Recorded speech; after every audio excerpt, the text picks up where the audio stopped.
മതി.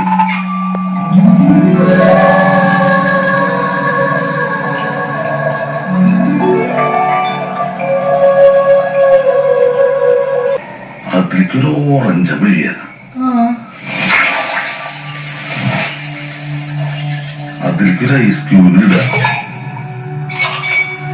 അതിലേക്ക് കുറച്ച് തണുത്ത വെള്ളം വെച്ച് മിക്സ് ചെയ്ത് കുറച്ച് ആപ്പിൾ, കുറച്ച് മുന്തിരി, കുറച്ച് പൈനാപ്പിൾ, 1 ടീസ്പൂൺ നല്ല തേൻ, പിന്നെ നന്നായിട്ടൊന്ന് ഇളക്കി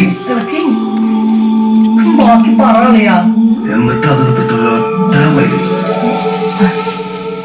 അളിയാ, ചുറ്റുള്ള ഒന്നും കാണാൻ പറ്റില്ല.